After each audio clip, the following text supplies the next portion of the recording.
That's stuff. So how you need more? That's what this, what you talking about?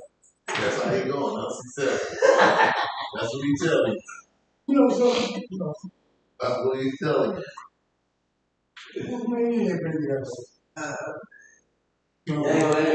Mr. G. You got the live. Yes. Did you ever get your RV fixed? You know they still have it. Oh my God. I know. I left 5.5 months ago today. A couple of weeks ago, they still have it. At this point, we're probably going to pick it up over there at the RV center on Saturday morning. Take off from there. Did you ever get a chance to go on vacation? Last year. I remember that was the reason for your RV fixed, so you know, travel. Well, that was a long time ago, and now we happen to get it. We, again, we had a couch in there that was made, had that naugahyde covering. That stuff just kind of started flaking off. It's horrible. So we had that pulled out and a new chair put in. And they had a little leak, and they had some recalls that they wanted to do. Because the last time I remember you saying that, I'm going to go regardless if I have to put some great tape on it. And we did. I got like friends. Sure. I had the couch that you had got from your friends. I put it on. Remember the couch? No, the couch came with the RV. Oh. But, you close it up, it gets hot, that naugahyde stuff doesn't last very long. But she went and found a chair at the RV center that she really liked. It swivels and lays back, and so she bought that. And then where the couch was, they're going to put it down there in the swivel, and she can lay back on the television, whatever. They had one of my turn signals wasn't working, and that was because of something in the plug-in that they did for free. Then they had some wheel well stuff that had to be done that was a recall. They did that. Then the slide was leaking a little bit. They can't fix that. It's $200 an hour for them to work on it. $199. That's why there's a piece of wood. It's a little channel there in front of where that chair is. It's not letting it swivel all the way. And I said, well, why don't y'all take that out? She said, well, we can take that out, but it's $200 an hour. So if it's going to take a couple, it costs $400 or so. I'll pull it out myself. It's just a piece of wood. I'll take my saws off. Because they're going to take their time to make it pay more. And they may even have a minimum. I don't know. When I was working in the oil field, we'd have welders come out. It's going to cost you $1,700. It took you 5 minutes. Well, there's a 6-hour minute. Okie dokie. Okay. So guy tell me, well, you know what? I finished the job. I'm headed to my next job. We have a 4-hour. I said, here's the deal with the 4-hour minimum. You're still working for me. So go there and build me up a barbecue pit. Yeah, I'm not. You ain't gonna do that. Your money, your time. We got He going to some other job. We got just a few minutes before we get started.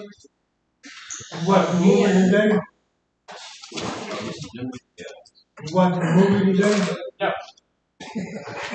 Hey, of course, on Friday we'll watch a movie. Okay. Yeah, because you don't want to. So you giving out any donuts today? I'll do donuts, and I don't facilitate other people doing donuts. What about the moon pies? Moon pies, don't do moon pies. Don't facilitate other people. What about the hamburger meat your wife cooked for you? You say, "Oh, baby, it's good," but I don't like it. I ate my wife. That was that turkey meat. I eat my wife's cooking, and I don't care what it is. I always tell her it's good. Yeah. Turkey ground meat is not the best. Let me tell y'all this real quickly. Please make sure you sign in on the right sheet. We only have one TAP client here, so if your sheet says TAP and you're not the TAP client, don't sign on that sheet. Sign on the HHSC sheet. What else? What else? I gave it out back with my bad. Yeah, don't lean back.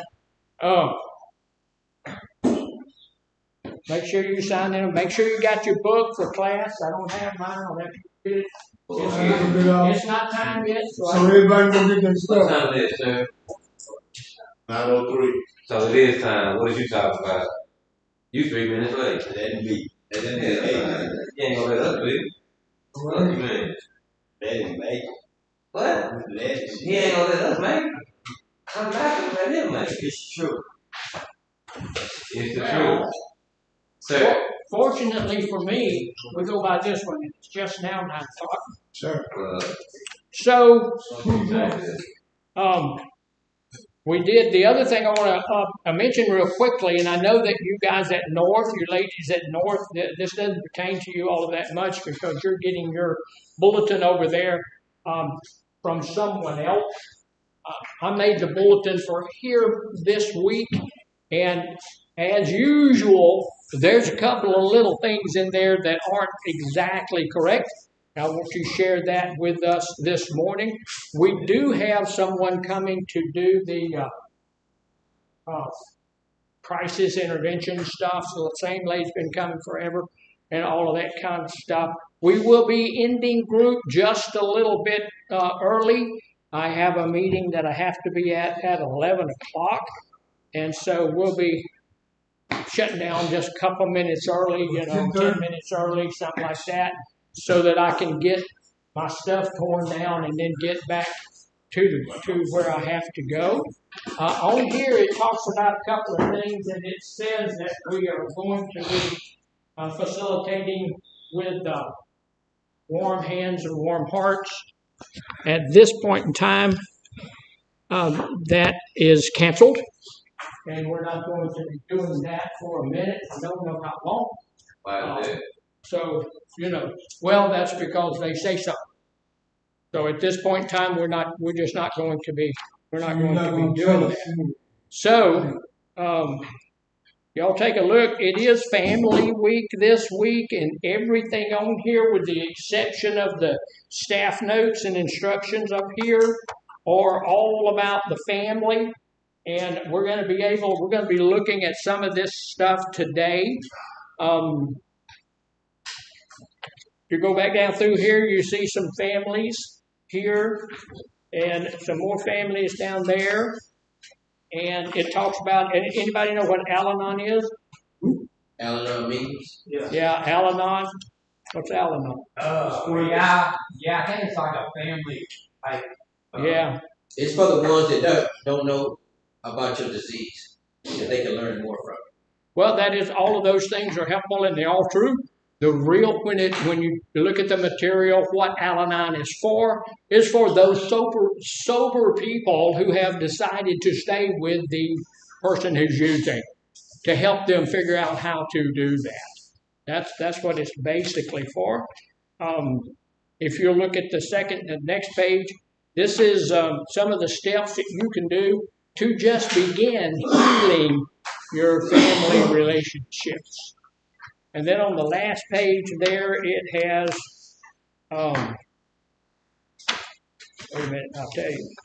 It has the dysfunctional family roles on it, which you can take a look at. It goes through all of the roles that are in a dysfunctional family. And we are going to be going over the roles of the dysfunctional family today.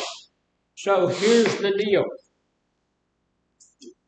If you have your book with you, you did right. If you don't have your book with you, it means you did wrong, or you don't have a book. You don't have a book? This guy here probably don't have one. Okay, and find you a place in the group. You're not supposed to sit over there. Okay. That's been a rule.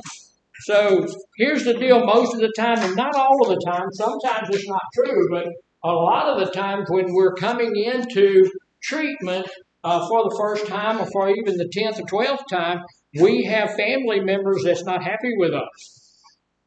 Anybody have family members that's not quite happy with you? Yeah, I still have family members that aren't happy with me. But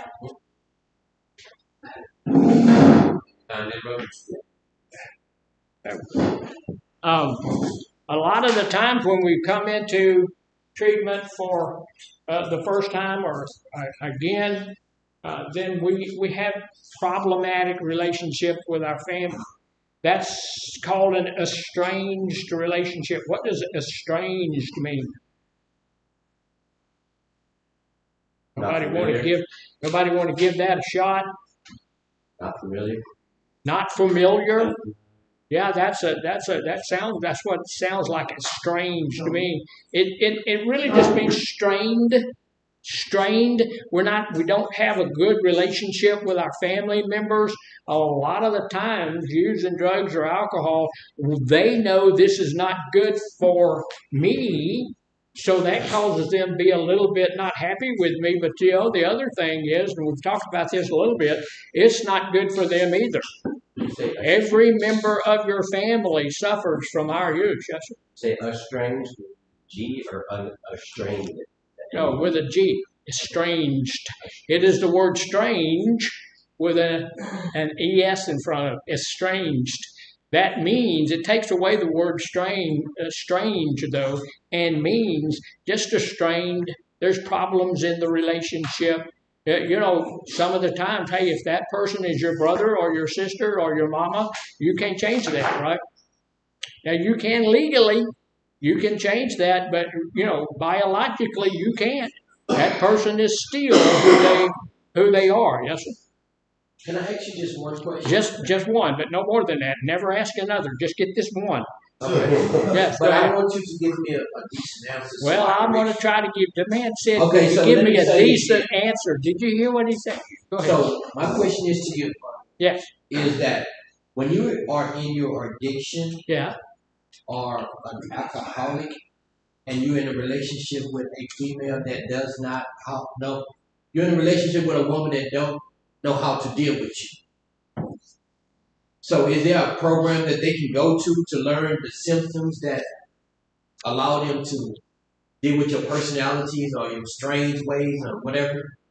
Yeah, it's called Al-Anon. Just talked about that. They can also go to a therapist. They can go to a counselor. They can go to their second cousin on their mother's side for them to tell you, you need to get rid of that guy. Here's the deal. Sometimes relationships are what they are, and this is not a relationship seminar, but I've done a bunch of those. And sometimes if that relationship is positive and if that relationship is progressive on both sides, we ought to keep that thing going. We ought to nurture it and make it grow. But if that relationship is hurtful to either one of us, we might think about terminating that thing before it gets so deep that I have so many clients that have, 4 or 5 children. They've done all of these things and all of that. And, when they could have terminated it in the first 2 or 3 or 4 months and halted all of that stuff. So we need to see, is that relationship worth holding on to? Yeah, worth holding on to, worth nurturing, worth keeping up. Because here's the thing, if it's a real troublesome, problematic relationship, do I want to stay in that? Do I want my life to be surrounding that problematic relationship for the next 20, 30 years? I don't want that for the next 2 weeks.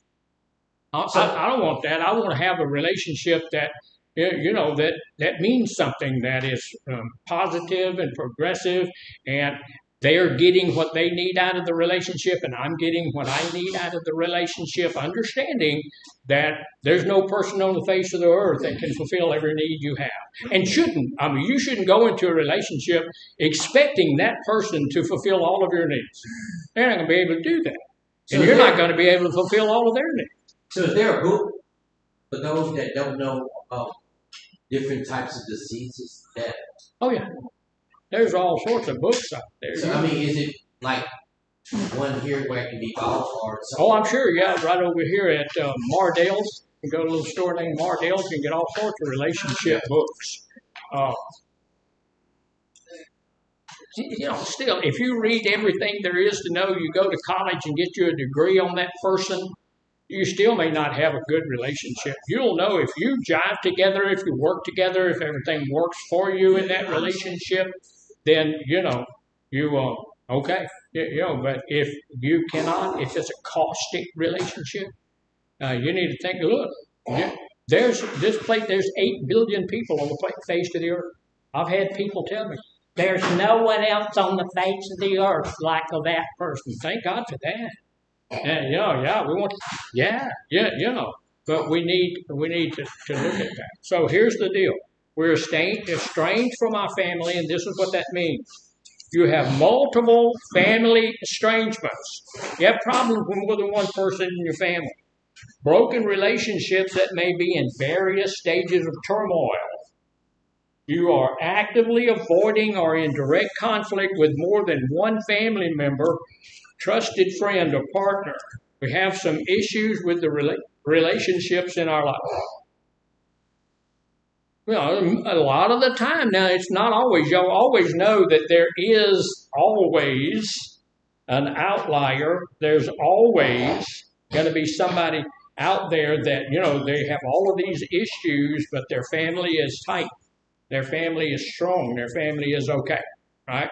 Even though they have a real problem with drugs or alcohol, their family is still okay. That happens, but it doesn't happen all the time, and it doesn't happen usually. So most of the time, there are people in our family that don't care about us, and they don't want us to be around us. They may love us, but they've had enough of us.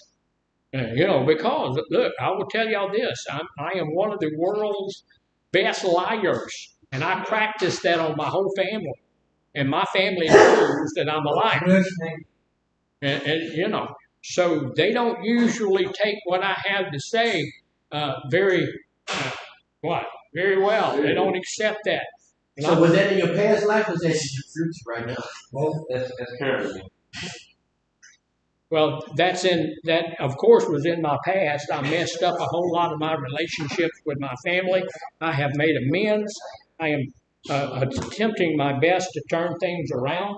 And those of you who have been here a minute, you realize that I've told you that I have been making some inroads with my brother and stuff like that. But things happened this weekend. I forgot to call him. It was my weekend to call him, and I forgot to do that. And I told him the week before. I said, "Look, Don, I'm going to call you next Saturday night, man. I'm going to call you at 7:00." He said, "Okay, Bo. All right." So he works on a ranch and all of that stuff, and he said I should be in by that time. So I forgot to call him. He probably knew you was gonna lie anyway. And he may have. He may have. So here's the deal. We're going to go over these different family things. What's it called? Roles. We're going to go over these different family roles. And the reason we're going over these different family roles, you may be in one of those roles and need to know that you need to get out of that thing. You also need to understand that your role here can also lead other people to be in the same type of role or in one of these roles. So we need to understand that our addiction doesn't just reside within us. It does get us and it tears us up. However, it also affects our children, grandchildren, wives, all of those kinds of things, husbands, everybody that's in our life gets affected by our youth. And so we need to understand that. I've had so many people down through the years tell me, I know what I'm doing and I know what I've done, but I don't want my children to do it. Well, here's a sad fact of the matter. Stark reality says that they will. What you do, they do. That's the way that is. What your parents do is what you do. Now, is there an exception to that rule? Yeah, there's always an exception to that rule. I've had people tell me, Well, I know, okay, I get it. But, you cannot, and we keep going over this, but people just throw it out the window. But still, we keep going over it. You can't live by the exception. You can't live by the fact that somebody jumped out of an airplane and landed and, without a parachute and lived. What percentage of The percentage, I'm not sure what the percentage is, but there's always going to be an exception to every rule. I know a guy who shot himself in the head with a 44 and he lived. You had a question, comment, something? Yeah, speaking of that, I had a visit this Saturday from my mom and my significant other and my best friend, and it all went well. But little did I know that me coming in here to get sober and to get my life right has caused a chain reaction. And about 7, 8 people that are really close to me outside, all of them have been on the same track, just for the same amount of days, and are on the same wagon. But I know that gives me not responsibility, but I feel obligated to keep that up, help keep them up, and that gives me more motivation. That's fabulous.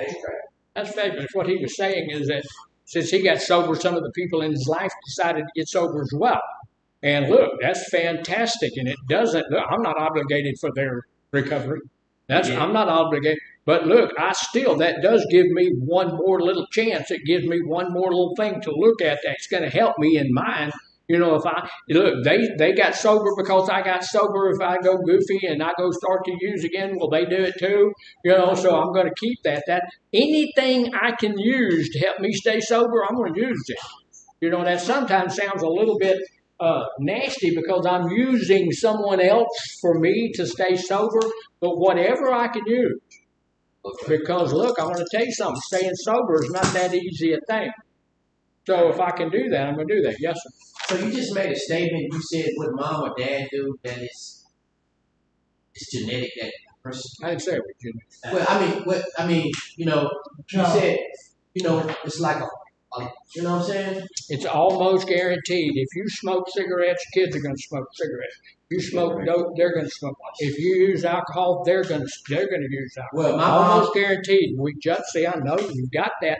You can always go to that one. I always said there's always that exception to the rule. But you are most of the time not that exception. And usually your children are not that exception either. So, if we live by the exception, we're going to screw over everybody in our life going, oh, well, why don't you be like that person? Right. So, yes, it's true. So I like it. Hereditary? Well, yes, and he asked if it was hereditary. Yeah, it is in your genes if your mom uses, and if your dad uses, and if your grandpa and your grandma uses, there is about a 99% chance that if you use, you also are going to have trouble with alcohol and drugs. It's going to happen to you. But the deal is that you don't have to do that. I know a fellow who everybody in his family uses but him. But he took a look at that and he said, well, you know what? Everybody in my family are alcoholics. Everybody in my family, mama, daddy, and all of these people, everybody in my family. So I know in my knower, I can't fool with it because it's in our genes. Yeah, it's I can't say the word. It's hereditary. It's like that. Here's the thing. The other thing is that if it's in my family and if I see it and if I do it a whole lot, then I can pick it up that way too. What's that called? It's genetic and it's the other one is not hereditary. There's another word. It's called about what I look at in my life and I see that stuff. Nature. What if you don't nurturing? See yeah. Say it again. What if you don't see your people doing it and you still do it? Well, a lot of people do that. A lot of people look, the whole family, these are the people who come and tell you I'm the black sheep in the family. That's right. Yeah, and it's not like that. Now we can argue all of the semantics and stuff that we want to all day long. We're looking for that one example that it didn't happen the way it happens 9,000% of the time. It almost always happens like this. But I can look for it. And if I look for it, I'm going to find that one. There's a lady that lived to be 107 years old and she smokes. You can't take that. She's a French lady. She smokes cigarettes and drinks wine. Look, she's 107 years old. You can't say, well, hey, she's 107, man. I'm going to smoke and drink because look at her. You can't do that because there's one elderly lady who didn't die. There's also hundreds and hundreds of thousands of people who do die every day because they're smoking cigarettes and using alcohol. So we can't use the exception as, I've had people do that. I teach all the time, and look, I have so many people in my class doing, okay, yeah, look, here's what I wish sometimes, that if you don't believe what science has come up with, okay, just, kind of keep it to yourself and watch real closely and see what happens. Yes. I agree and understand what you said about the parents. Yeah. Because sometimes we say, well, my parents didn't drink. That doesn't mean there are things that you don't do. Like if he's saying your overall behavior would probably be more like your parents, because abusive kids are more likely to abuse their kids. It's just traits it's things that are true. There's nobody in my family that drinks. My daddy never drank. My mom never drank or did drugs. I do. That's one thing. But my overall behavior is a lot like my dad. Even though he didn't drink, that's just one thing. But there's a lot of other things. I'm so much like it. It's ridiculous. Yeah. And here's the deal. Here's the deal. I didn't come up with this. Wish I had. But this was come up by people a whole lot smarter than I am.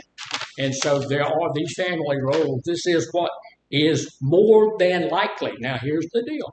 We all want to grab a hold of that one person it didn't happen to.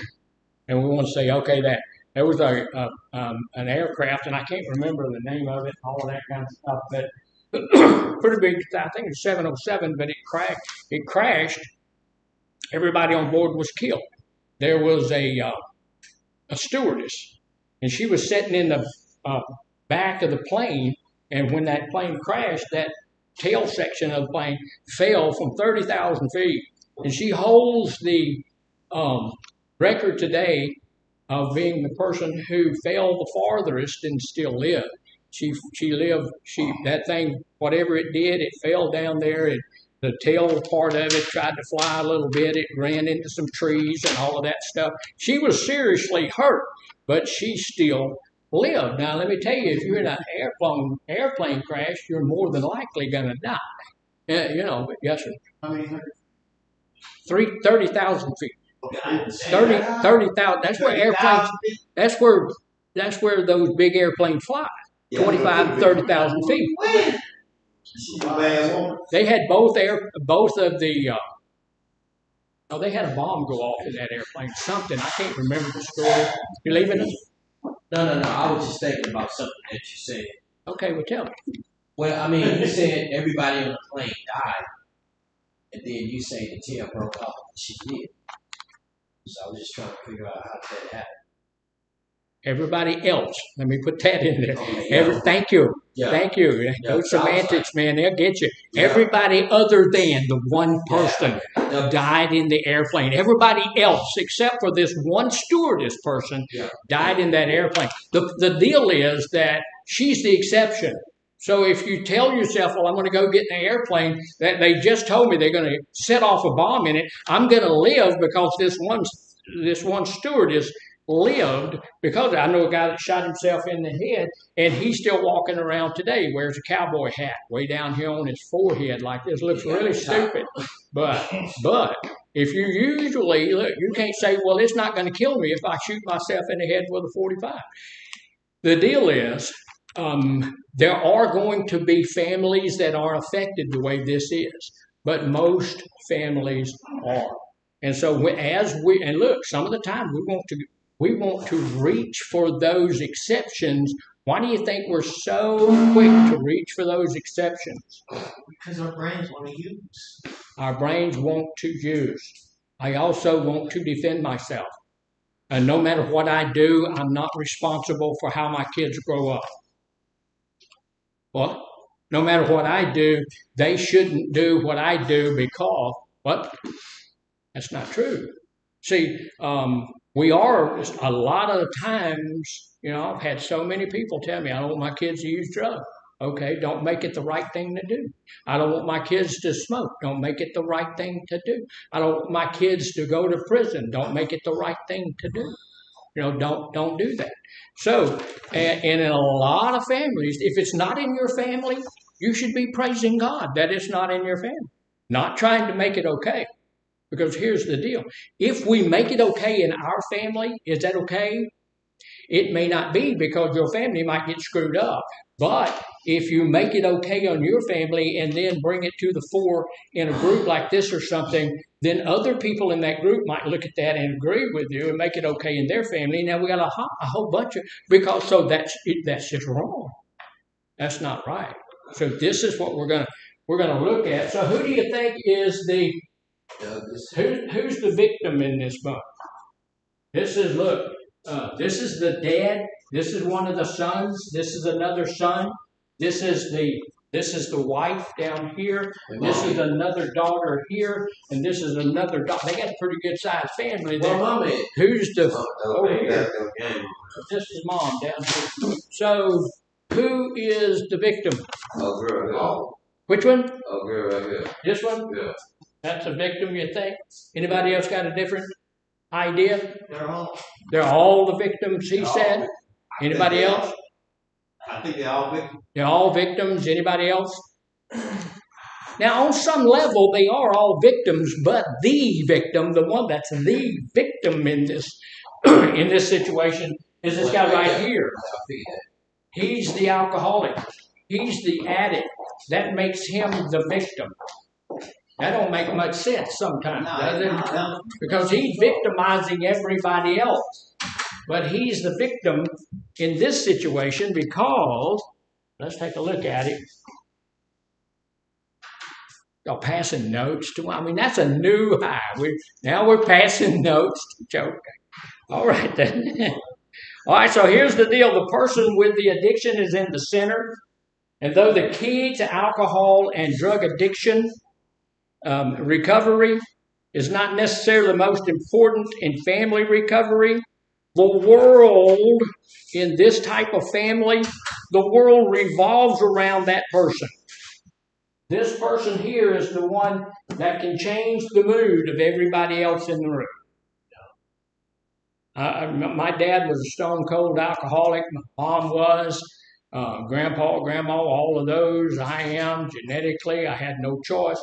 But when Dad came in, well, your genetics may be different than mine. But when Dad came into the house, he would change the mood of everybody in the house. We'd all wonder, what's he going to do?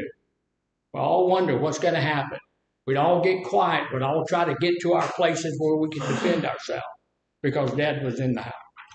So the world revolves around that person. That's how he feels. And in actuality, everybody here is doing something to speak to his addiction. So it's a real weird thing. Causing the addict to become the center of attention for everybody in that family. As the roles are defined, the others unconsciously take on the rest of the roles to complete the balance after the problem has been introduced. Recovery, many times on this person will change things in the family. This person gets into recovery, these people can begin to live what's a normal life. So, the victims in this scenario are the chemically dependent person, outside the chemically dependent person, and look, some of us bring our chemically dependent attitudes into the group and into recovery. This is one reason we have some personality conflicts and stuff like that, because we still have those addicted personalities that we bring in here. So on the outside, the addictive person, the victim, is hostile. Pretty hostile. So my dad, way hostile. This is why, he changed the mood anytime he walked into the room. Really manipulative. We're gonna manipulate people, and we do that, and we continue to do that. It can be aggressive, and also has a lot of self-pity going on. We're all like that. Blaming, it's not really my fault that I'm like I am. If she didn't do that, if he didn't do this, I wouldn't be the type of person that I am. Yeah. What is scapegoat? Scapegoat, we're going to get to that. Right now we're talking about the victim, but we'll get to the scapegoat. But thank you for recognizing that that's in there. Charming, sometimes this guy can be charming. Sometimes this lady can be the most charming person you ever want to meet. And they just, they're just nice people, and that's how they can manipulate us. That's how they can change our attitude. They make us think they're the best people. Sometimes when these people are outside, they are so charming, they are so manipulative that other people in the neighborhood find it hard to believe that they are doing what the family says that they are doing. And then they have some very rigid values. Their values are very rigid. They have to do this. They have to do that. They have to do what they're going to do. They're taking care of it. One of the big things about the family is that they are told to be quiet, be seen, and not heard. So. But on the inside, this person who's the victim has a lot of shame, has a lot of guilt, has a lot of fear, has a lot of pain, has a lot of hurt. So on the inside, they're an emotional cripple. Most of the time we are. This is one of the reasons that, and look, I see this a lot. I see it a whole bunch. When, we come up with something, we can come up with something about the family, we can come up with something about the problem with addiction or alcohol or something like that. There's always going to be one or two people who deny every bit of that. They have to defend that. And we're still defending bad behavior. So, we need to get to the place where, okay, I'm outside of that. I'm not that victim anymore. I don't have to defend bad behavior. So, as we're going around here, these are some of the things that's going to be problematic for our kids and for ourselves. And as our children grow up, they're going to become what? They become adult children of alcoholics and addicts. Why is that problematic to be? You say, well, yeah, I'm adult. And yeah, my dad was an alcoholic or something like that. So why is it problematic to be an adult child of an alcoholic? They're susceptible to the same illness? Yeah, we are susceptible to the same illness, but beyond that, that's a diagnosis in itself. Y'all ever heard of the, can't think of the word now. Man, what is it? When my ability to grow past my maturity level, when I am halted at a certain level, and kind of like that, yeah. Like stunted growth, kind of like stunted maturity, but the word will come to me after a while. But as an adult child, I'm still living as a 12-year-old. But how tall are you? 5'6". 5'6". How much you weigh? 150 pounds. You and I are about the same size. But if you get trapped in that where you're like a 12-year-old, but some guys are 200 pounds and they're 6'3". My son is 6'2", and he weighs like 500 pounds. He's a big guy. And if he has that malady where he's kind of stuck, his maturity level stuck at 12 years old, then you have a 12-year-old. That's why most, a lot, I won't say most of us, but a lot of us, when we have an issue, we respond to it in anger because we're still like a 12-year-old. We have been halted at that level and we're not matured. That's what an adult child of an alcoholic or an adult child of an addict has to contend with a lot of the time. I haven't been able to move past that. And it's trying that word's trying to come to my head, and it'll get there. One of the things that I've already asked about this guy, that's the scapegoat, right? And what is a scapegoat? It is one problem child. They act out and to distract from the function. See that? He had that right off top of his head. He came out there. Now look, but the scapegoat is actually family role number 5. So I'm getting ahead of myself. Let's go to the other family role, which is the hero, is the second family role. This is the one here. This is the young lady here, and this one doesn't necessarily have to be a female type person. It can be a guy, but what does the family role of the hero do? The family hero is the one who needs to make the family, the role players, look good. So what they're doing as the family hero is, that was one of the roles I played. I was the family hero. I made sure my little brother got fed and in bed and clean clothes and things like that as we were growing up. And my sister was also family hero. She did all kinds of stuff to be the family hero. Because what are we trying to do?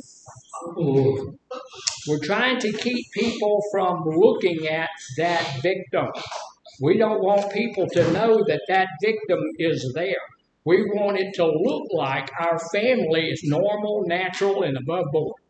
We don't want them to look at our family and say there's a problem there.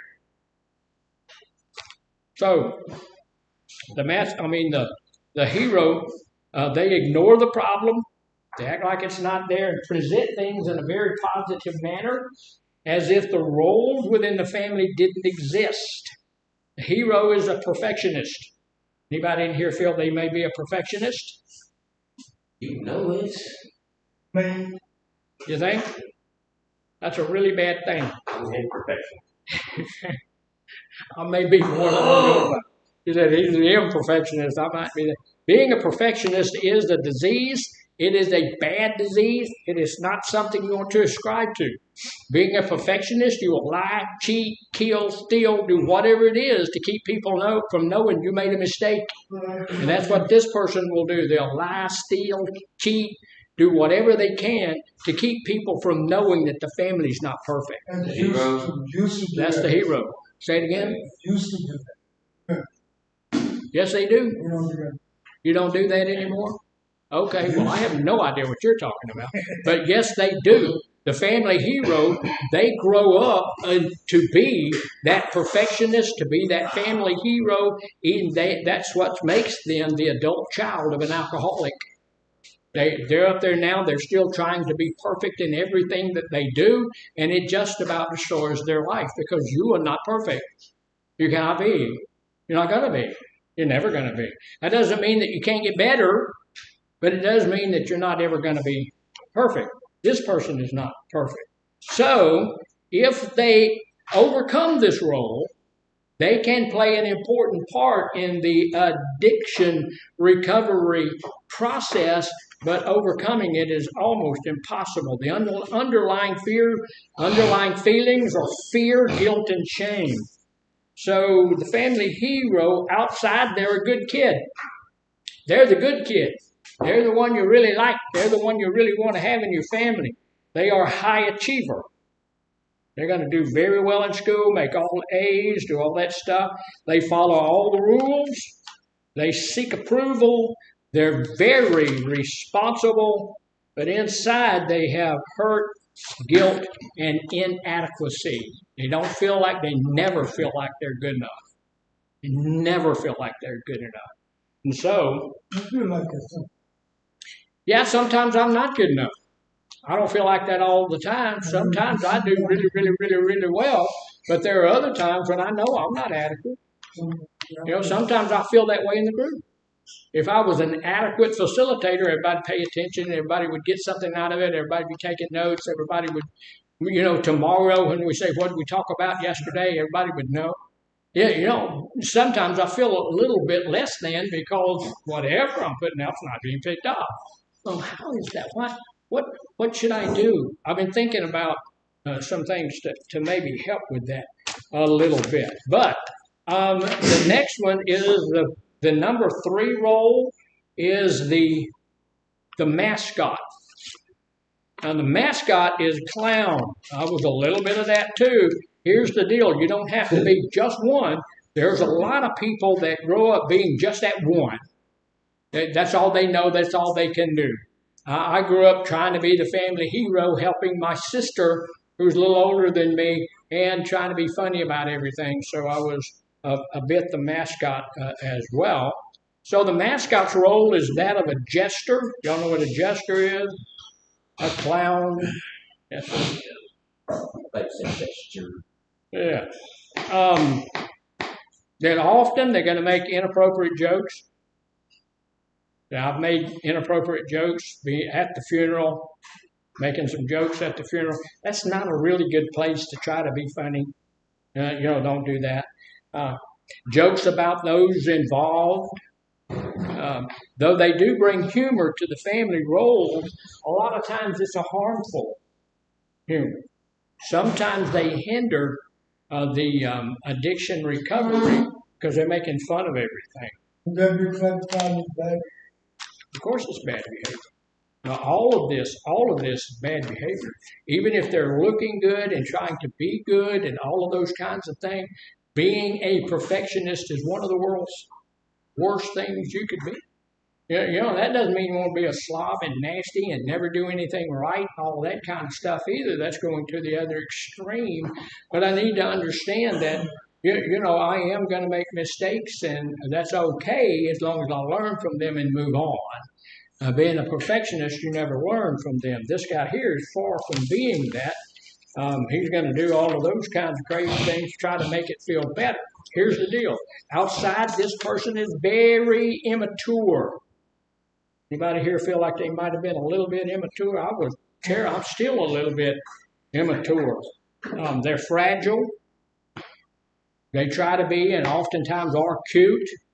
And they're going to be the one that runs their head when it's inappropriate. We got a lot of mascots come through here. Yeah, a lot. Always got something to say. Always going to try to put that little quirk in. Always trying to make something a little bit funny. Always trying to make something more about me than it should be. It's not about me. It should be, but, trying to be cute. They're hyperactive. These guys are going to be all over the place doing all kinds of stuff. And they're distracting. Why are they distracting? Want attention? They're getting the attention on them instead of on the victim. They want the attention. Look, if somebody comes to your house, I went to visit a guy. He was having a whole lot of problems with alcohol and drugs. Wife was a church member and stuff, so I went to visit them. I'm sitting in the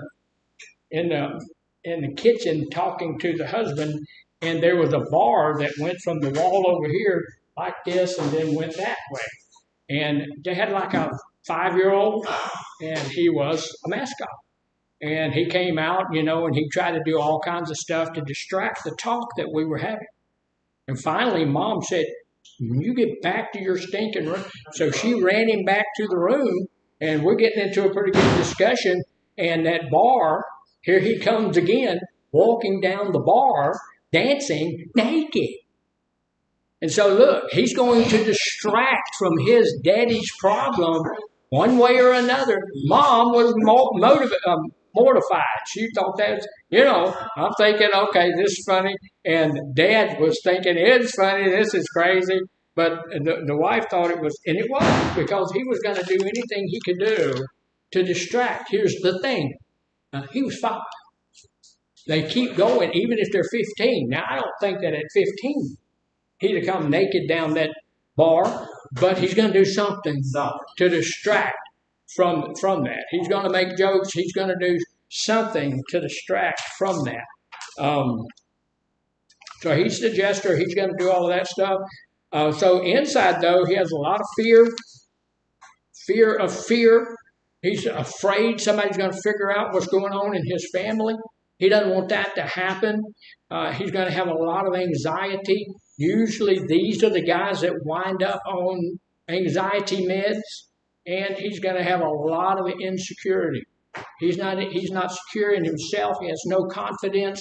He's not usually going to go very far in life because he doesn't have the confidence to go get a job, confidence to go to school. He doesn't have a whole lot of that. So he's trying to do his best. The last one we're going to look at before break is the lost child. Lost child is sad to me. This over here, this is the lost child. I feel like they're alive. Say that again? I feel like they're alive. You're the lost child? Okay, and you may have been. And, you know, if you were the lost child, then you were very fortunate in your own life, because most people who have that issue don't make it out of their teens. They kill themselves. So it's one of the highest suicide rates are in the lost child. We lose a lot of people in that. So the lost child is the silent one. They're the quiet one. They're the ones out of the way. I don't know about y'all, but I remember what my daddy used to say about that kind of stuff. He'd say, look, children are supposed to be seen. And what's the rest of that? Not heard. Supposed to be seen, not heard. So, you know, my dad used to say that all the time, and that almost builds in that to that lost child. They're the ones that's out of the way. And they'll never mention alcohol. They'll never mention recovery. They're quiet.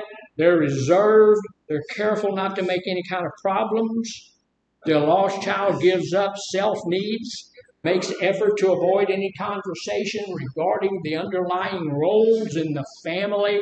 They get attached to inanimate objects, like they will fall deeply in love with a Barbie doll, something like that. Or the guy, a little guy will fall deeply, deeply in love with a truck, a little toy truck, or something like that. Something happens to that truck or to that Barbie doll, they have been known to take their lives over the loss of the Barbie doll or something like that, because that's what their existence is wrapped up in. They are often called the invisible child. You know, they are. It's just not a happy place for anybody to be. None of these are. So the lost child on the outside, they're shy, they're quiet, they live a fantasy life. If you ask them how life is at home, they're going to spin you a yarn. They'll tell you how good things are. They'll tell you how fantastic things are. They're going to just lie their little butts off. That's what they do. Their life is solitary. A lot of times they don't have any friends. They don't have any associates. They're just all by themselves. They never do get a good relationship going. Their life is mediocre. What does mediocre mean? Not so good, not so bad. Yeah, not so good, not so bad. Maybe a little bit in the low average, never accomplishing much of anything. They're just kind of there. If they get a job, it's going to be not much of anything. They're going to be down there. They attach to things, like we said. They don't attach to people at all most of the time. So the deal is, we do lose, not all of them, but we do lose a lot of them before they're out of their teens or their early 20s to suicide, because they feel like they're already out of the world. And so if they leave the world, it doesn't matter. They're already invisible. Nobody sees them anyway. So what's the big deal? So, You know, and so, say it again? So that's the term. Have you ever heard the term unplug myself? Yeah. Well, you know, if you unplug from the world, it's according to what you do. See, you are not a lost child. You're You are lost not. No, you are not. You are. We'll talk about who you are a little bit later.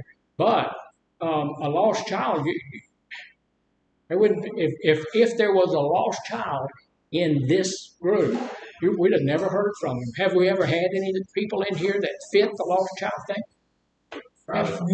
Absolutely. We've had guys sitting in here that be in here for 6 to 8 weeks and they never said a word. We have to pull it out. We have to get them out. You a lost child. I know I'm not no lost No, you ain't no lost child, man. Everybody knew where you were. Everybody knew what was going on with you. Everybody knew that. So yeah, we knew all about that. So the lost child, that inside they feel rejection. They feel like nobody loves them, everybody hates them. They might as well go eat worms. They have a lot. Look, I have too. I've been rejected.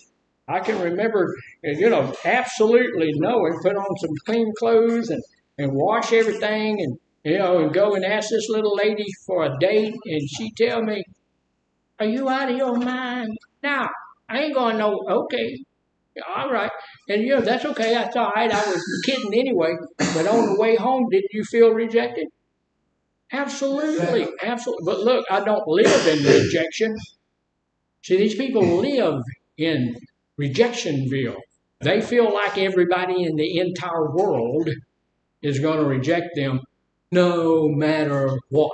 Right. No matter what, whatever they bring to the table, they're going to be rejected. I don't feel like that, And then they have a lot of hurt in their life. Their feelings are perpetually hurt. Y'all ever had your feelings hurt? Oh yeah, he said everybody has. Yes, I've had my feelings hurt. I've had my feelings hurt over and over, but I'm not perpetually hurt. My feelings aren't hurt all the time. I don't feel hurt all the time. But I do feel hurt some of the time. I do. These people hurt all the time. If you hurt all the time, it's going to be problematic. So lastly, they suffer from what a lot of people suffer from, and we've already talked about a little bit, is anxiety. They're anxious about nearly everything. And so, that's not a good thing. There's medication for it and all of that kind of stuff, but, it's not a good place to be. To be anxious all the time. Is anybody in here anxious? I get anxious. I get anxious sometimes. When you're learning to fly, one of the things that you have to learn is how to recover from a spin out. Where you're going along, and then suddenly you dip your right wing, and you're going. That can make you a little anxious, right? Don't want to do that, but you have to know how to get out of that. It's real easy. It's real easy to get out of it. Turn loose of the yoke, back off, turn loose of the yoke, and the airplane will ride itself, and then you take off again. But when you're doing it, you have to force it into a spin. That's not normal for an airplane. You force it into a spin, it'll cause you to be anxious. Yeah. And a lot of people, when somebody says, "Hey, you have to give a presentation tomorrow," you think that would cause a little anxiety? And just about everybody, the number one fear in the world. Now, we've talked about it a bunch, so I'm sure y'all know. What's the number 2 fear in the world? Death. So people are more afraid of public speaking than they are of death. That's pretty wild, isn't it? That is way wild. All right, we're going to go ahead and take our break. We'll be back about 15 after, and we'll finish up. Do you think the older you get, the more accepting of death you become because everybody you gotta have. I'm not sure about that. What I am sure of is we might as well, because we're going to do it. So you're gonna have. Yeah. We're gonna do it today and the 5. I have my plans already made. That's it. Now we're going to be. Somebody made my plans for a long time. gonna be cremated.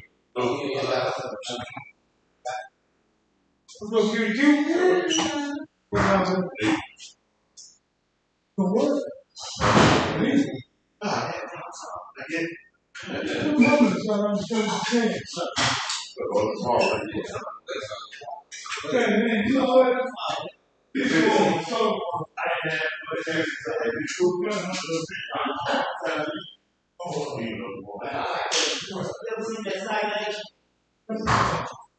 Hey, Tom. Yeah, you ever see that silent? Yeah,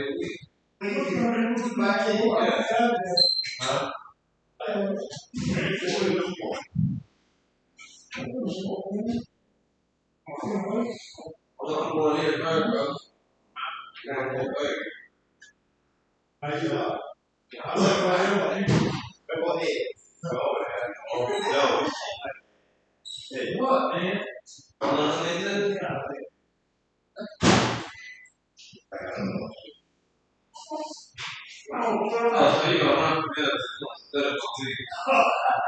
oh man, you stuff. There's my favorite. There's my favorite. You gonna run from him instead of from me.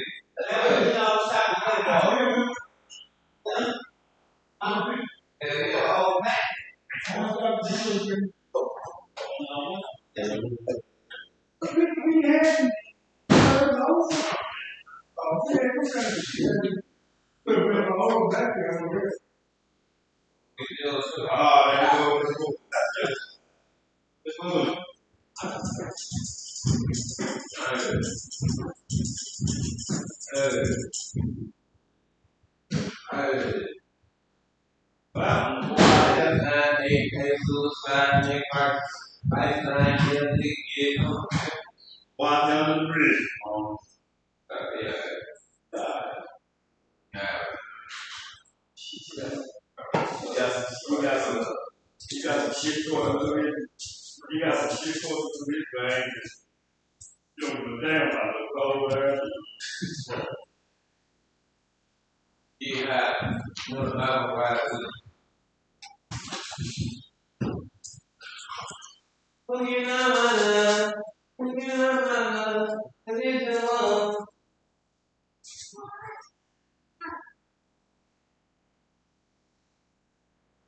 Well, that. Oh, he back right there. But, right here. But, hey. Huh? No, yeah, what's your name? A lot.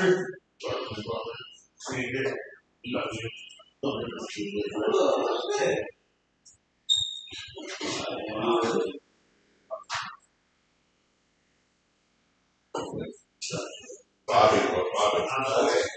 And then before you start thinking, we had to use your fight.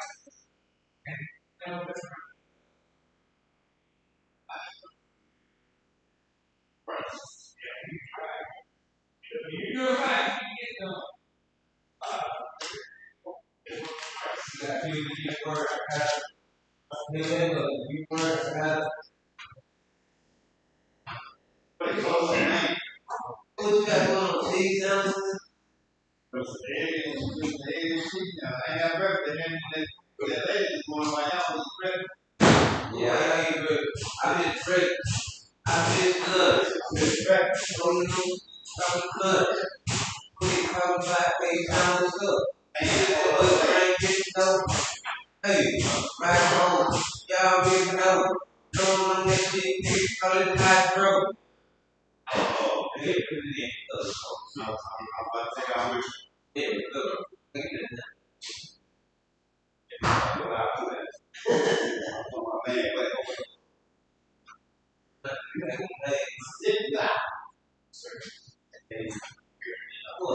I ain't got a tool. Good. Anytime you're advanced, and the car. No way down. There you go. Big close. So, now I see that's all my day. Say, so, that's on that time. It's going. Hey, say that guy, what? This look like the park up, man. What's like the park up? Yeah, Hey, you gonna turn it on?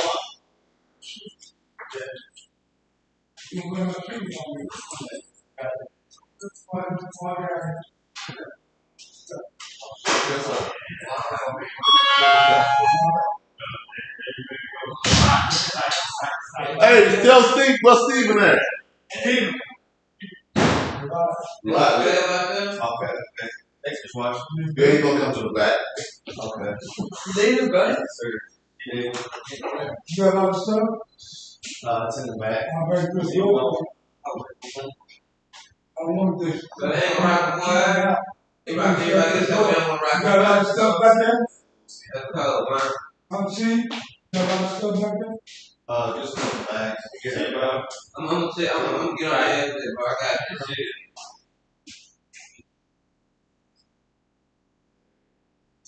I just say that, man. Just say that, oh, good. Sipping on the grind. Oh, yeah, buddy.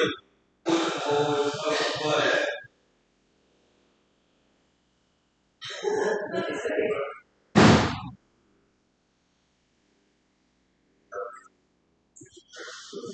Long good drive. Rock top.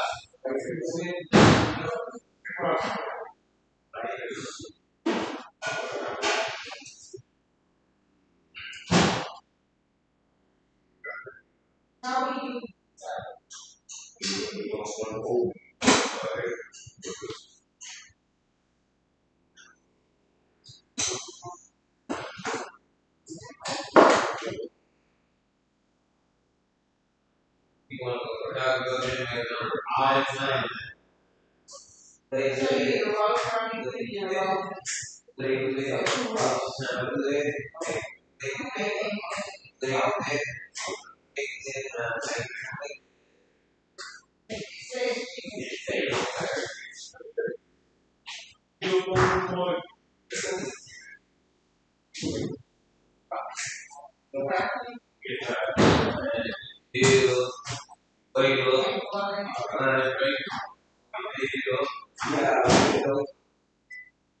bring it up, top five.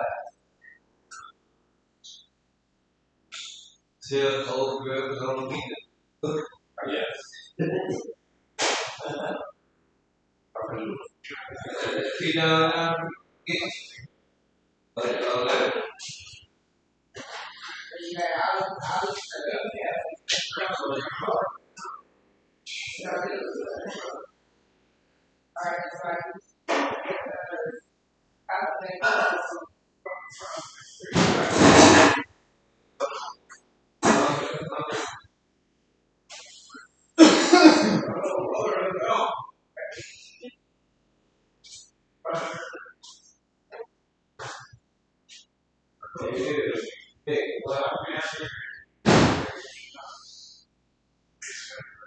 Every time you roll it, time she goes in, I got movie.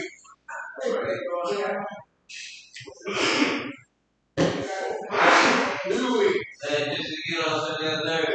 They go get it. They go see it. What? See them go out there.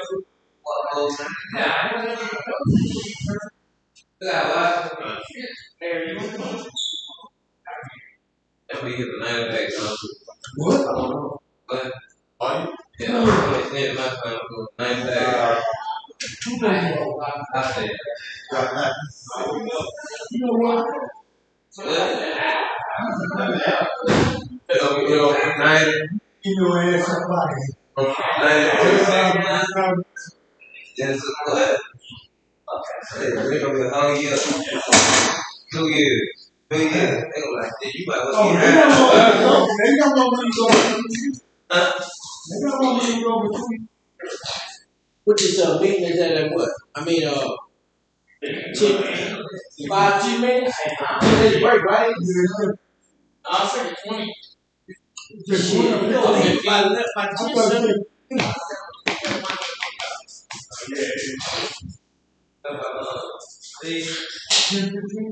Bro, why are you trying to keep me out the room? What was that? I was asking. I was that. I seen this on your face. I was What's wrong with the shade? What's wrong with you? What's wrong with the They just like you. Yes, sir. shade? I can do it. I know.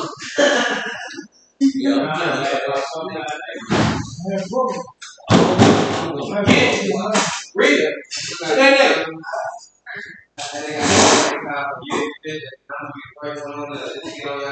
Hey, Norman. Norman. Be quiet.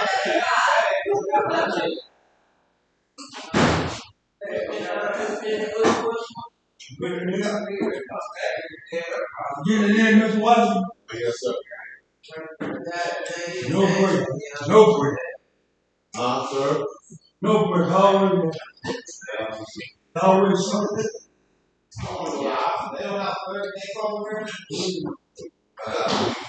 Next hour.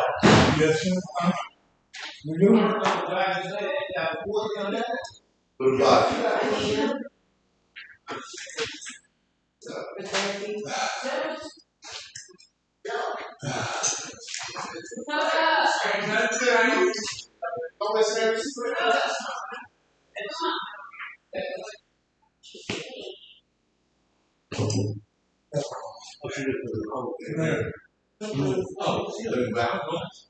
That's a sound machine. Hey, go. See that lady in front of you? Keep following. I can. What's that?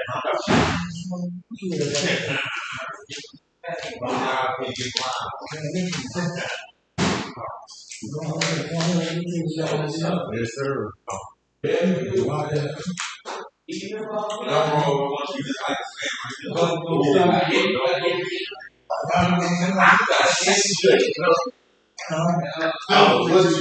You just hit us a failure. For real. I'm sorry, dog. That's the wrong shot.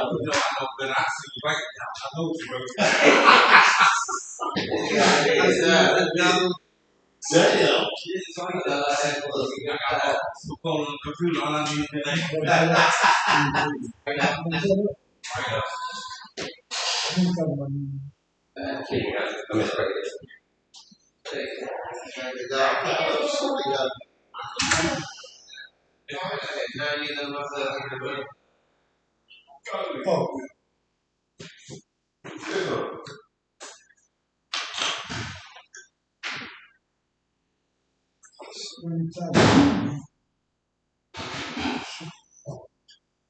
Oh, Jesus.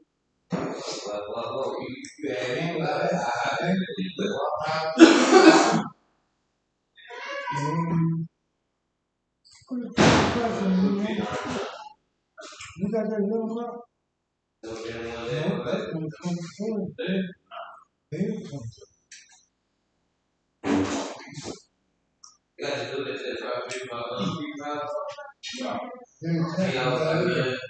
Bro,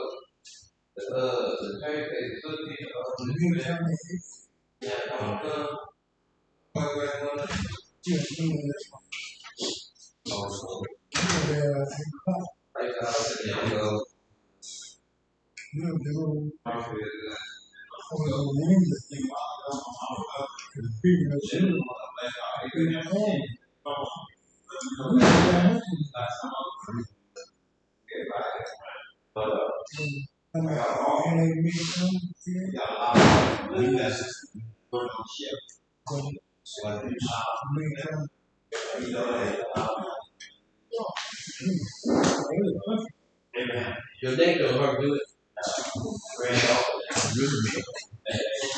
I'm just asked because I see you working. I don't know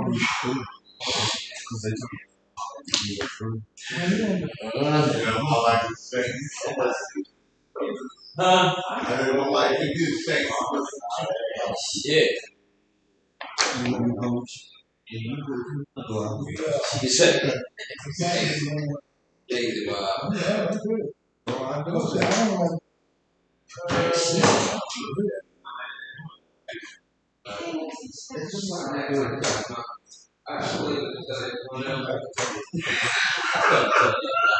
Good. Yeah. Yeah.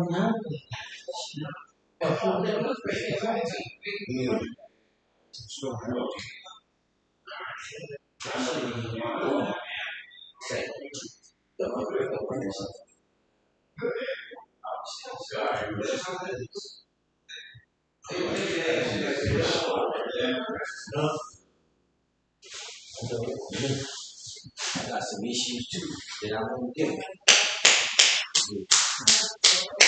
You know, when you got two issues, with I'm sorry. I'm gonna be nice.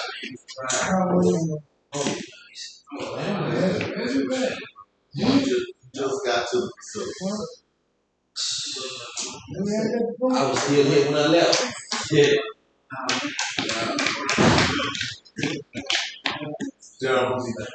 It's like Dr. John, Warner, whatever his name is, say the airplane crashed and everybody on the plane died, but the tail cord broke out and she was the only survivor. What the fuck was that? Can you explain that to me? You heard me? Yeah. I didn't understand. I didn't understand. I need to know. Everybody on the plane died. But the wing cord broke out and one survived. Oh, okay, yeah. 30,000. Yeah. Yeah. Go fast down. It is possible. But everybody died. So she was the part of everybody dying. No, she wasn't. You misunderstood. No, I did not. I understood exactly what he said until I said something to him. So my point was that everybody else died. And then he said, from the tail point broke out. Yeah, I'm talking about it. Yeah.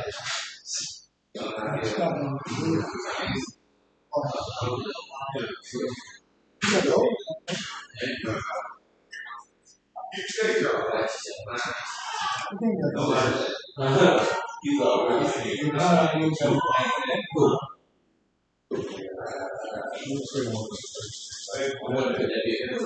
Yeah, he just went in there, Mr. J. You're all right. Just said I want that. Oh, that'll work. All right. I want to do that I just want curious mind. Baby, look too cute. I see.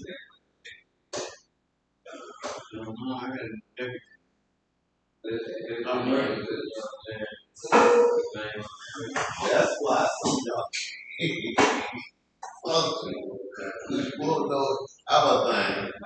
But that ain't no bad thing. I want to know everything about myself. Right, okay. Some folks just don't. No, I don't do gossip shit. I don't do none of that. I don't talk about anybody unless it's right.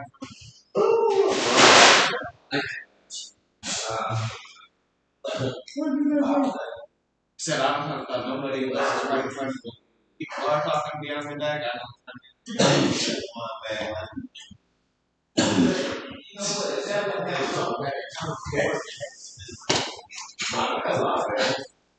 I'm going to turn this way. And you let me go forward. Keep telling me. So that we can hold. Just tell me. I ain't got to give up. Well, you stop. I can't hear it. I'm going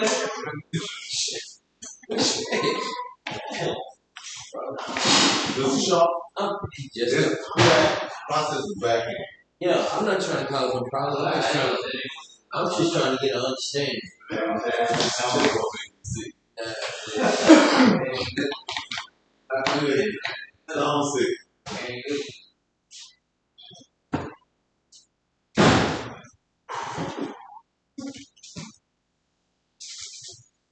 Mr. Brown, why you didn't go to school for cooking, bro? You cook pretty good, man. Huh? I do not. Oh, okay. Thank you for telling the truth. Things Yeah. for my own sister. Yeah. Not for one strategy. Not that.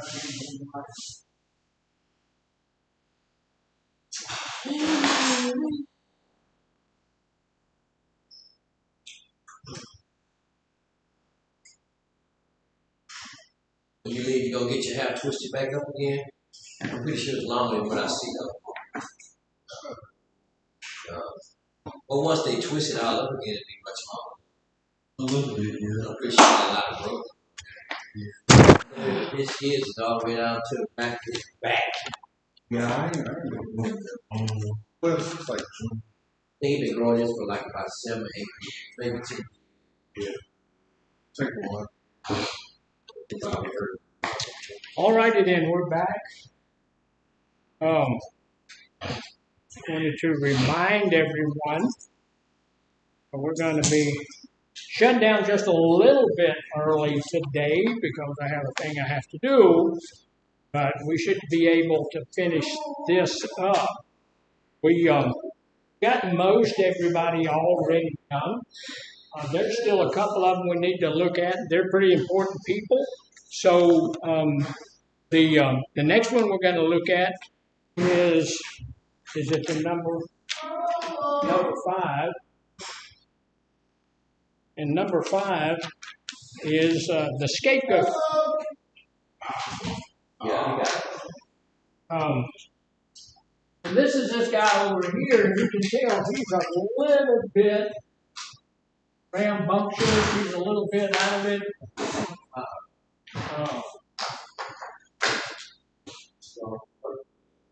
He's the one that's gonna be in trouble a lot of the time. He's gonna go to the farm school. He may wind up in the pokey. He may go because a lot of the time, unless we really do some good, get into some treatment, get into some other things, a little bit of these roles that we get involved in, a lot of the time will go with us into our adulthood. And when that happens, that's being an adult child of an alcoholic, and we have some issues that begin when we're 12 years old, and then are 10 years old or 8 years old, and they go into our adulthood with us, and we're still having to deal with the same things. Still can't remember what that's called. We'll get to it at some point. So this guy here is the scapegoat. And he's doing exactly the same thing as everybody in that whole family are doing. What are they doing? They are, with every one of their roles, they are trying to protect this guy. They're protecting the victim. They're trying to get that person to a place where he's invisible to the neighborhood. Nobody knows what he's doing. Nobody knows that the family has all of these issues. And so everybody's trying to do that same thing. The scapegoat's doing that in his own particular way. And the way that he does that is be loud, obnoxious, in trouble all the time, all of that kind of stuff. Some of us were that kind of person. Some of us that came into, I'm sorry, but I just had went right through my brain. I'm glad.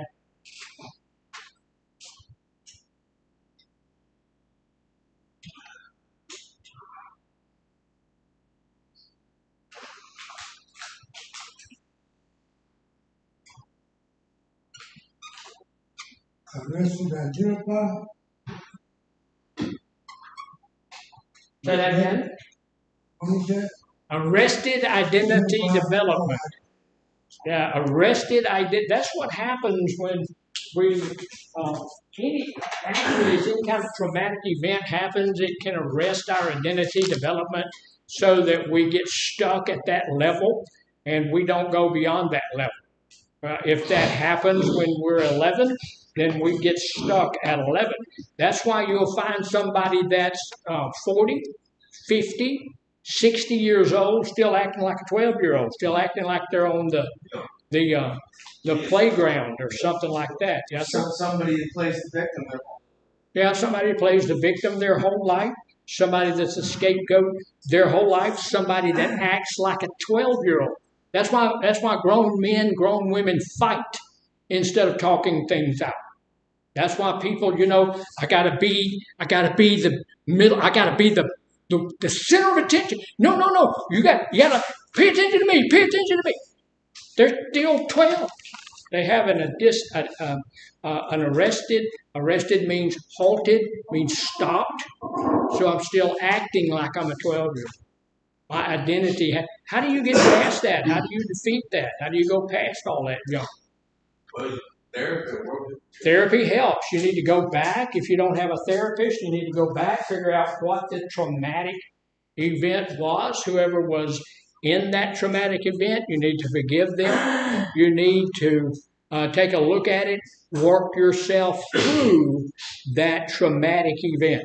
Just go through it. This is what happened. This is what happened. This is why I feel this way. This is why I react that way. And just, it will help you. It's not a magic fix, but it will help you deal with whatever that is. Now, here's the deal. If you look at your personality and, you know that people are not always happy to have you around. I know I have people that don't want me around.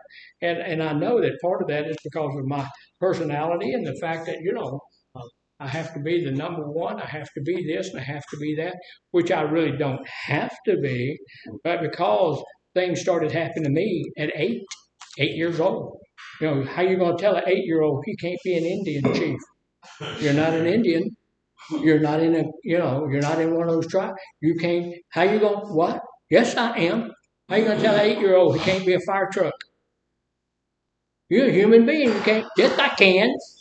I'm going to be a fire truck. So sometimes somebody tell me I can't do something, can't be. Yes, I can. That 8-year-old comes back out there. So we need to figure where all of that is. And I've had to get to the place where I've gone back and told myself, you can't be everything you want to be. I'm 72. I'm still looking at stuff. I was talking to some. I wasn't talking to the people, but I was looking at what I would have to do to become a medical doctor at this point in my life. They said, yes, as an older individual, you can become a medical doctor. You absolutely can. Most people who go to medical school go at the age of like 24. But you can go to medical school. There are people right now in medical school to become a medical doctor as high up as 40. I got underwear older than 40. How many years have you do that? Well, it takes about 12 years to get it all done. So, it's a long. And that's there's the educational part of it, and then there's the intern part of it. Counselors, your counselors in here are counselor interns. We have to have 4,000 hours of counselor intern. If you go to Miss Sierra and their level, they have to have 3,000 hours of counselor intern. So a doctor has to be an intern for, I don't remember how many hours, like a lot. How do you get it? Say it again? How do you get counselor intern? How do you become a counselor intern? Go get the educational. You have to have a certain amount of education to be a counselor intern, and then you have to go and apply for the licensure. And if you can pass the test, you can become a counselor intern, and then you go on for. Okay. I have to. I'll be back later. So, and you can become a counselor. When we finish the group, or what? FaceTime. They also offer honorary doctors. Yeah. What you do? Yeah.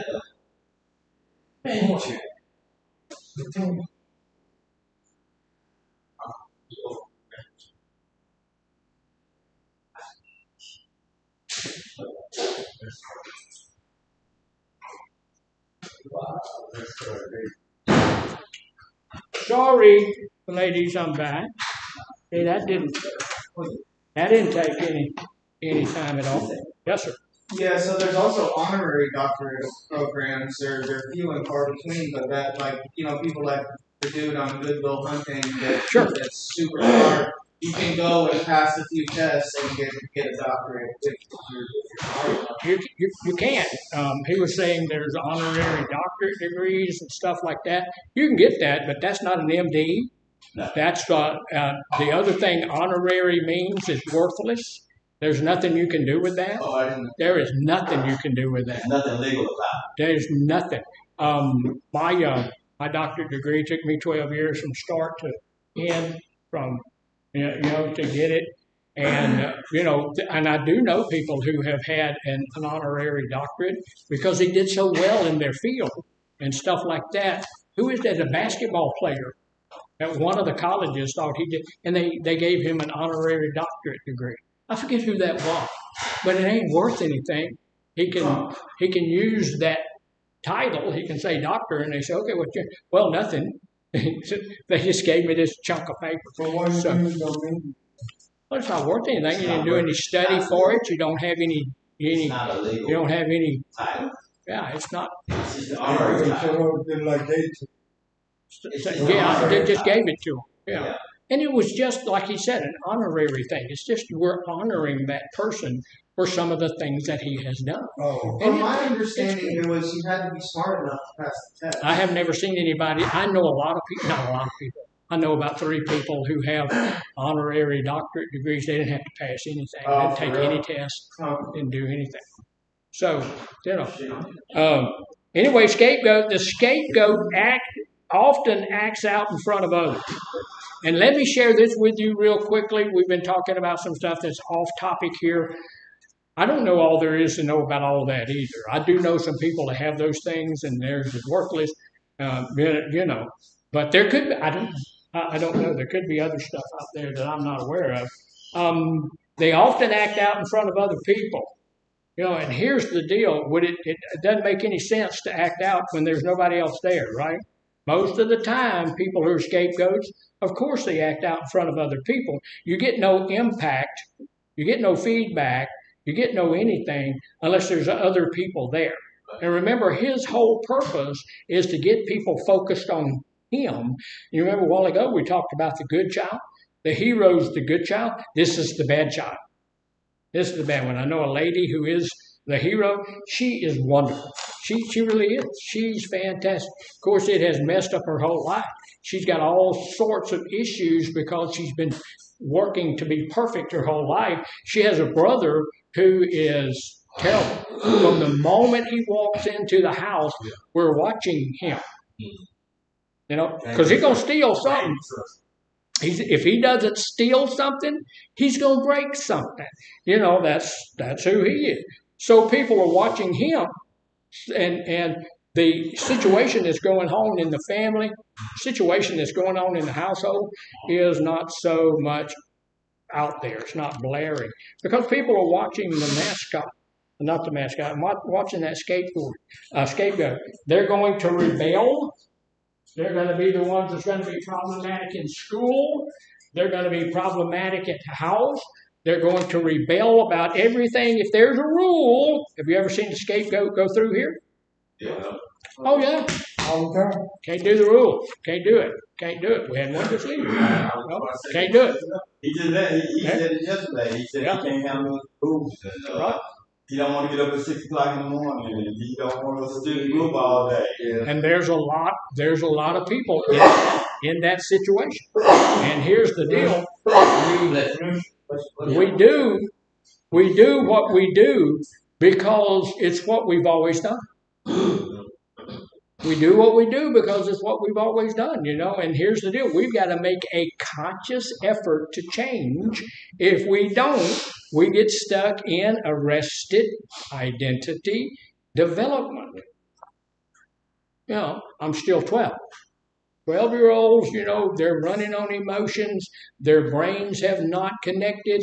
Your your frontal lobe is your brakes.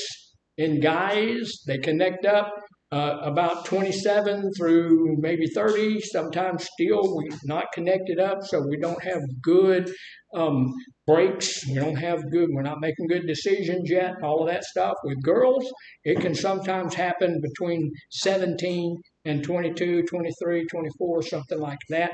So they mature a whole lot quicker than guys. And so here's the deal. If I'm 12 years old and something happens, my alcoholic dad comes in and I have to become this in order to, keep people from noticing what's going on in my family and stuff like that, then my identity is arrested at 12 years old. And so I'm still 12. You're looking look, you guys know some people who are addicted to drugs and alcohol. You know, most of them are still 10 to 12 years old. You know, we're still acting like, you can't say that to me. You know, we're still on the playground. We're still, and y'all take this the way that it's meant. But 40, 45-year-olds, even 30-year-old men and women shouldn't still be having fisticuffs. Shouldn't still be fighting one another. See who's the biggest and who's the baddest, and shouldn't still be doing that. That's a 12-year-old thing. That's a 10-year-old thing. I'll go for it. When you're 12, you can't now. You really never could. But, we get that idea about who we are, and we need to, we continue in that. So that's that. Look, and that really causes us some issues when we get into our adult years. Because if you're still stuck at 11 years old, 12 years old, and you have that scapegoat thing, is it going to be problematic when you get older? Absolutely. Those are the folks who wind up in prison, Now, that doesn't mean that people who don't have it don't wind up in prison, but they do. They're more liable to. So, they will rebel. They're going to make a lot of noise. So people, we have people who are making noise. Okay. Does that mean they're scapegoat?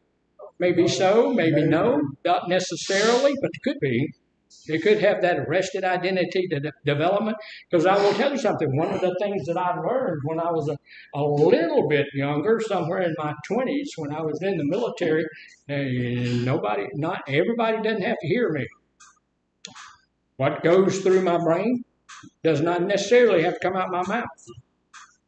I don't have something to say to everybody there. Now, there's 8 billion people on the face of the earth. There's a lot of those people who are not interested in what I have to say. Here it's a little bit different. I get paid to talk to you, and you get, you have the honor of sitting and listening. Yeah. But, I had to learn that, here's the deal. Not everybody wants to hear what I have to say. And I learned that by a couple of people getting in my face and said, you will shut your mouth. And I did. And some of the times they did it for me. So I learned a little bit.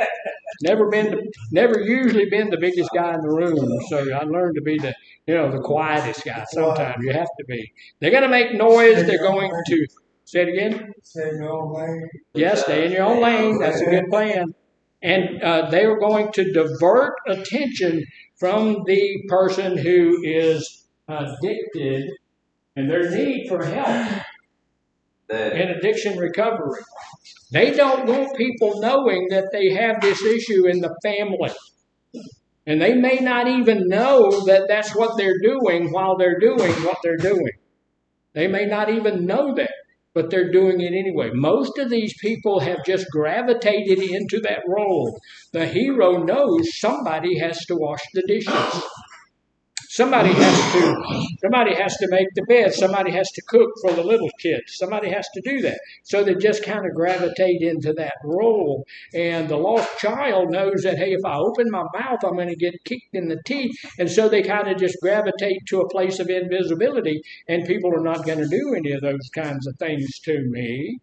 And so the one who's trying to be a mascot. He knows that, hey, you know what?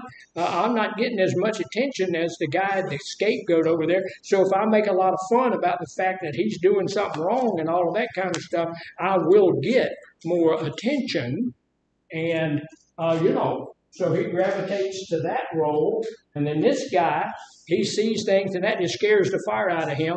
That dad is who he is, so in defense of himself and his family, all of that kind of stuff, he gravitates to that role. And that's going to get him in a lot of Dutch. That's going to get him in a lot of trouble. So, the scapegoat, he's going to do all that stirrup stuff. He's going to get the attention away from him, away from the addicted person, the fact that they need help in recovery. The scapegoat covers or draws attention away from the real problems. Now, the scapegoat, one of my favorite guys, outside the scapegoat is hostile. Y'all see anybody in here hostile? There's some hostile. Yeah, there's some hostile people in here. Yeah. Defiant. I get a lot of it, defiant. As I'm talking, stuff that's been researched for 1,000 years, everybody knows it's absolutely true. And when I say it, now, there'll be 2 or 3 people being defiant. That may be, but it's not true for me. What makes you so special? You're human just like everybody else. Yes, it's true for you. Yes, it is.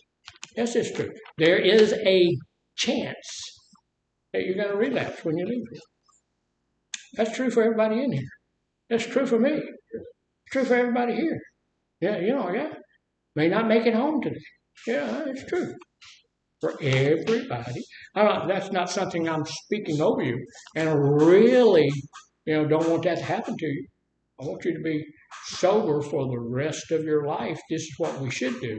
This is the right thing for us, but it may not happen that way. So, it's hostile, defiant. Is it a rule breaker? Somebody, if you want, if you have a rule, you put it on the board, you can guarantee you're going to break the rule. Tear down the sign that says the rule's up there. They had a place over in Galveston that used to be there. It was a big old hotel that was out over the water. I remember. Remember that? They had a big sign that they had there for about 20 years. And they put that big sign up that says, "No fishing from the walkway." They had to go out there once a week or so and clear all of the fishing lines and stuff that got caught over the power lines and stuff that were going to the hotel about once a week. And then somebody said, well, let's do something a little bit different. First off, let's take the sign down. They took the sign down. Guess what? They still had to clean the stuff off of the power lines, but there was only about 10% of it. Right. People were fishing in spite of the sign. Yeah, they were doing it to break the rule. So and if you talk to one of those people, they tell you, well, if they don't want you to fish there, it must be a good place to fish. Well, it really was. Yeah, I don't know. I never fished there because I'm a rule follower. If it's a rule, I'm a follower. I drive the speed limit. I do what I'm supposed to do. That I have to do that because I know who I used to be. I'm not going back to who I used to be. But in your addiction, no, in my addiction, I didn't. Yeah. I did not. And you're entirely correct in that. But that has nothing to do with me doing it. Now, he's a rule breaker, and he is almost perpetually in trouble. This guy's got trouble. He's got trouble going all the time. He's always in trouble. Now, inside, he has an issue with rejection. When somebody's in trouble all the time, you want them to be your best buddy? No. Even if they're in the family, usually if somebody's in trouble all the time, doing something stupid all the time, breaking things, cussing and screaming, causing your children to have nightmares, all of that stuff, I don't want you to come around my house. So they have this deep-seated feeling of rejection. What do you think that is? They're being rejected. I'm going to reject you. Don't come to my house like that. I'm not. You can't do that. Yeah, I had my brother, the same one I've got to call tonight. Yeah, I'm going to call him. I'm supposed to call him over the weekend. I didn't do it, so I'm going to call him tonight once he gets off the range, whatever he's doing. But he told me about it 2 years ago. Coming back. Say that again. That guy's coming back. Okay. why? You need to Folks talk told him they wasn't coming again. He's coming back. But they told him already he wasn't coming again. Well, he still has a place. He comes on back in. Coming back. Here's the deal. My brother told me about a year and a half ago. We weren't talking much, but he called me and he said, "Look, I bought myself an RV." Okay, I know what that's like. He said, "Yeah, I'm going to park it out there on your land." I said, "No, you're not." Yeah. I said, "No, you're not. You can't do that." Oh, yeah? I thought it was you. There's a guy walking down the road. Right there. All right. Calm yourself. So he has inside of him that rejection, has inside of him a lot of hurt. Okay, his feelings have been hurt. And look, what do we do with hurt feelings? Find a solution for it. That's a good plan. Y'all hear what he said? He said if you have hurt feelings, you find a solution for it. Is that what we usually do? Sometimes I just act out. Sometimes. That don't work all the time. Sometimes I act out. I mean, Sometimes we act if I'm out. embarrassed about my hurt feelings. Yeah. I say things that Sometimes, I regret. we magnify those hurt feelings. Yeah. Actually, our feelings are hurt like here. Somebody said a little something to us, and look, all the rest of your life, people are going to say something to you. People are going to tell you, this is what I need you to do. Especially if you go out and find a job. If you're working for me, I'm going to say, come here, I need you to do this. You don't want to. You don't want to. You don't want to do. That's what you're supposed to say. If you don't want to come here and do that, then you need to come here and get your stuff and leave. People are always going to do it. Sometimes does it hurt your feelings? Sometimes it hurts us a little bit like that. But as we sit around and think about it, we magnify it. We get that stuff way up here somewhere. So we magnify those feelings of hurt, and as we magnify those feelings of hurt, they just get worse and worse and worse. Then look, we have a feeling of guilt. Yeah, because we feel like it's our fault. Have you ever talked to a kid who was an adult child whose parents had split up when they were 10 or 12? Yeah. And they felt all those years, I did something. They think it's their fault. You think it's their fault. Yeah. And it's almost never their fault. It's almost never their fault. Never their fault. And then he has jealousy. There's a lot of jealousy in there because here's the deal. If I can't get the kind of attention that I want to get by being good, then I'm going to do something bad so that I can get some attention.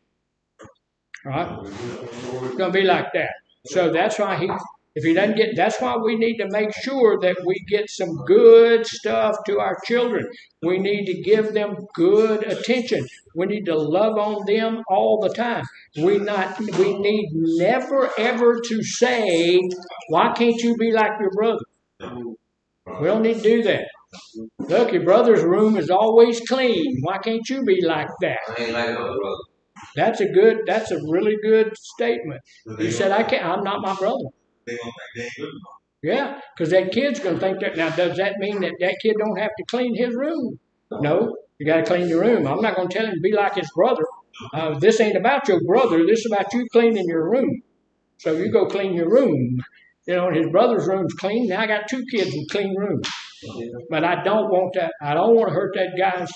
I don't want to hurt his feelings. I don't want to hurt his heart. I don't want to do any of that kind of stuff. I don't want to get him to this place where he's looking for negative attention instead of positive attention. So he has that jealousy. He's jealous of the kid that's getting the good attention. And then he suffers a lot with anger. What? And we know in this classroom, what does anger cause? Stupidity. Causes our IQ to drop by 40 points. So this is why he's going to do all the things that he's going to do. He does all this stuff. Say it again. Yeah, and I will tell you, we all have some of them weaknesses, but the deal is, if we've got them all working together at one time, that's going to be debilitating for us. That's going to mess us up really bad. And so we need to know that. And here's the deal. Let me share this with you. The reason we go over this is when I get back to my home, when I leave from here, I may have already caused some damage to my family. I may have already caused some damage to my kids. But I have the power to change all of that. When I go back, it doesn't matter what type of situation is in my family. I'm going to be a linchpin for sanity. When I go back, there's no alcohol, there's no drugs, there's no anger, there's none of this kind of crazy mess going on in my life. And so if that's not going on in my life, guess what? All of this stuff to defend me, that doesn't need to go on in your life. You've got all that. And so you and I are going to sit down, we're going to talk about it. You're the lost child. Let me tell you something, sweetheart. You're not invisible. I see you. You come on. You're part of. You're part of this family. You need to step up. What do you have to say? Come go with me. We're going to go do this. We're going to go do that. If you're the scapegoat, I'm going to go there and say, hey, look, you know what? I know you're trying to be a Billy Bad Butt, but you don't have to be. Come with me. We're going to go. When they get about 15, 16, 17, it's harder to do, but you can do it. You go back there and say, hey, you know what? One of the big things you need to know right now, big guy, I love you. I love you. I care about you, and I want the best for you. And here, all of that stuff. Only anger make your IQ drop than else. Only anger make your IQ. Only anger is the one. See, that shows me people ain't listening to what I'm saying because we go back to something else. No, anger is the one emotion that will drop your IQ, but it's also that one emotion that you can control without any, without doubt. Now, here's the deal. If you say something, do something that hurts my feelings, now, that's where I live, and so I might get my feelings hurt a little bit, and I can't do much about it. I'm going to have to work through it and stop and just wait a few minutes. But if you say something that I want to allow myself to get angry over, I can stop and allow myself not to do that. If I'm going to get angry, I have to allow myself to get angry. I'm sorry, I kept talking after you raised your hand. Cognitive dissonance also lowers your IQ. Okay. Cognizant dissonance, he said. Yeah, good talk to him. I asked the question, I learned this in my first. Yeah. I never knew anger make that. Oh, yeah. But I asked the question because I want to know if it was something else that make your IQ drop. Well, like he said, cognitive dissonance. Okay, that's wonderful. What does that mean? It means that when your brain does a great job of organizing things into little categories and boxes, when people tells you something that doesn't fit into those boxes, then your brain becomes narrower, aka you become dumber, and you start to defend your position with your life. You see it all the time with politics. That's why they never get anywhere, because they're telling them something that doesn't fit into their nice little neat box that they already organized. That's why it's important you stay fluid in your beliefs so that you don't have to experience cognitive dissonance. Well, that's a good thing. Now there are some things that we can talk about that, because all men have the little boxes. We all work. That's how man's mind works, is in the little boxes. And I have a lot of different beliefs, and I'm willing to have some of my beliefs be fluid. There are other one of my beliefs are not fluid. They're never going to be fluid. And Jesus Christ is God. He's my Lord, my Savior. That ain't fluid. That's solid. That's the way that's going to be. But there are most other things, okay, you can talk me and I know what my beliefs are. But if you want to come and say, look, this is my belief, Okay, let's talk about that. And if your belief trumps my belief, I will certainly change it immediately, except where Jesus is concerned. There's a place in the Bible that says, if you deny him, my Father in heaven will deny you. That ain't gonna happen. That ain't not in my life. That ain't gonna happen. No, don't care what. Somebody comes up. It's like that's called Columbine faith. There was a young, those kids that went to Columbine and killed all those kids back there about 20 years ago. There was a young lady there that had been accepted Jesus about 2 weeks before that, and they came up, put a gun to her head, and said, if you don't deny Jesus, we're going to send you to meet him. She would not, so they killed. That's Columbine faith, and that's kind of like that. Doesn't make any difference. You want to kill me, kill me. So anyway, this is the family. That's like that, and it's real. And when I get back to my family, what I do makes a difference. What I do makes a difference. Makes a difference to my kids. Makes a difference to my grandkids. Makes a difference to the people around me. So I need to decide when I get home, I'm going to be different. If I'm different, it can help my family be different. I want to be over there, but it's going to take a while. I got a meeting to go to. So we will see you sometimes this afternoon. Any questions, comments, or snide remarks on this end?